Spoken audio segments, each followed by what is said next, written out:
I'm still reading from David Smith, The Smiling Whiteness. Here's that same duckling he's from Massachusetts.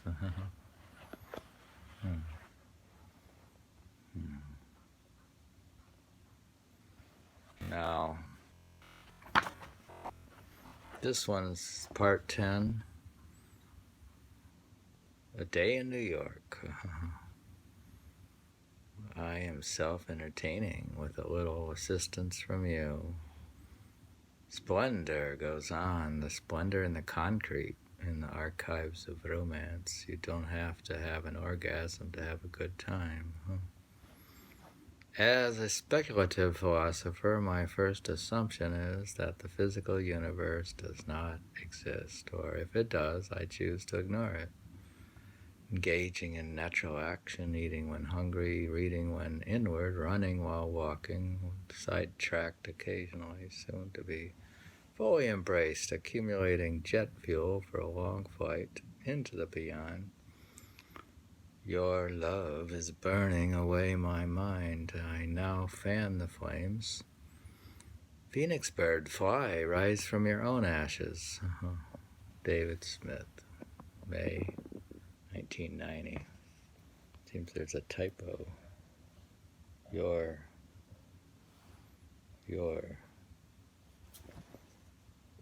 When are you going to correct it? I don't know. There's no time to correct anything.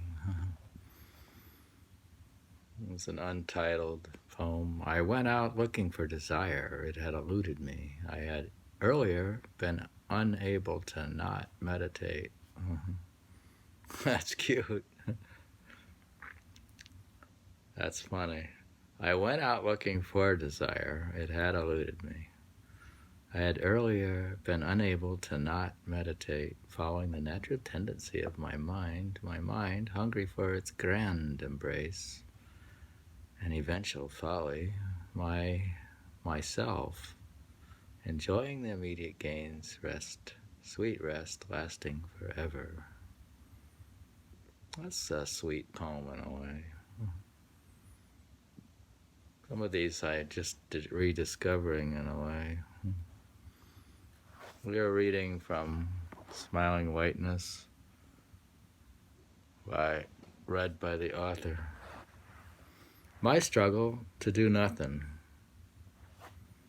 The world is excessively busy. While others look for things to do, I alone seek that unchanging harmony, born of stillness. Let the water calm so that the sunshine will glimmer and shine on the lake of my heart. I think I like this poem too.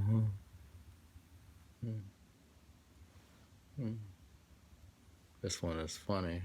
That one was funny. I struggle to do nothing.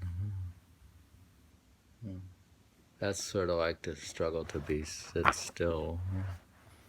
The world is excessively busy. Well, we know, like in New York and the materialistic West, they seem to be obsessed with busyness. Now, actually, we gone from 1990 to 2001, I guess.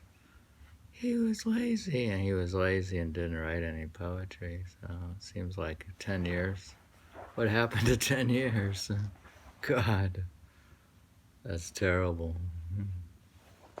2001. Now, that's a major change in the time frame. Whole decade, sweet and dynamic. Shy and serene, never too dramatic. She is never mean. Kind and forgiving, cares for art, earns a living, often goes off into the mart. Her house is a mess, but her heart is true. One would never guess she can make stew. She is an adventure into the wild. One could venture she loves every child. I would continue to see her arrive because she is true to everyone alive. She is fun to inspire and always a joy. She is never a liar and takes care of my boy. She is sharp and has a spark and a bit of a lark and has a dog that doesn't bark. Cathy is great, Cathy is fine, it is my fate for her to be mine. That's a nice poem.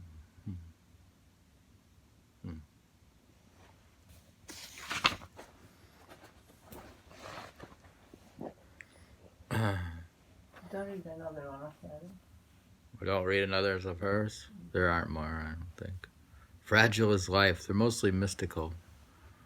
Fragile is life, short is life, long-lasting is love. Long-lasting is beauty, powerful is the tongue. Powerful is the influence of others, useless is thought. Thoughtless is the wise one, great action is born of meditation.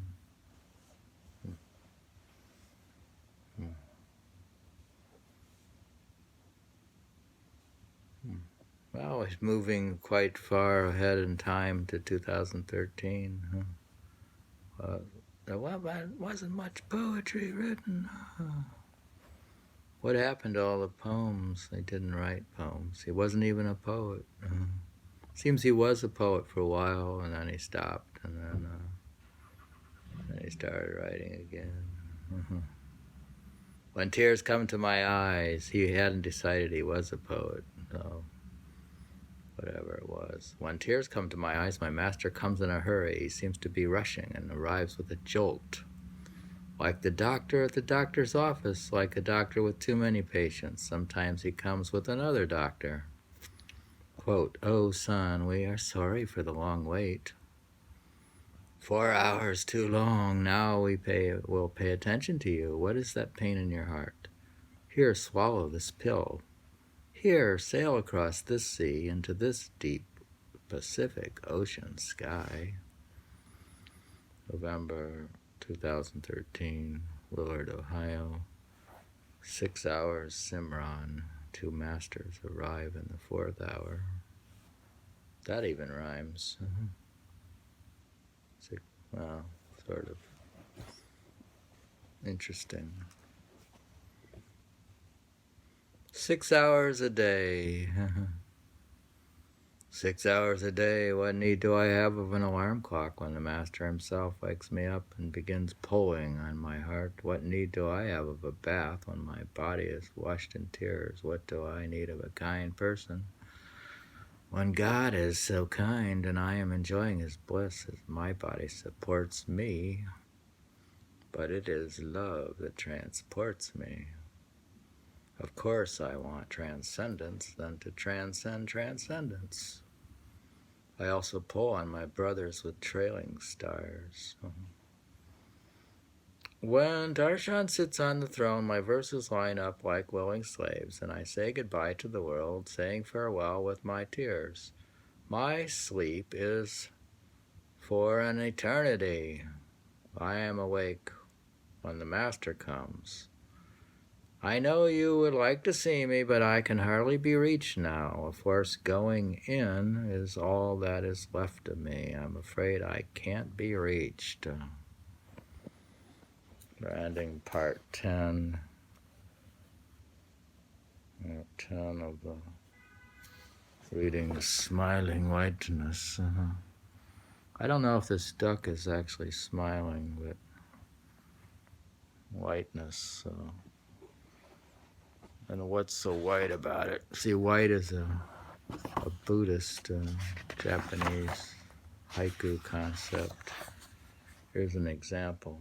The sea darkening, the wild duck's call is faintly white by Basho. And this book is written in the autumn of my life. Many nights on the road and not dead yet. The end of autumn, Basho. I've been on the road quite a while, but I'm not dead yet. Reading part 10 of Smiling Whiteness by the author, read by the author.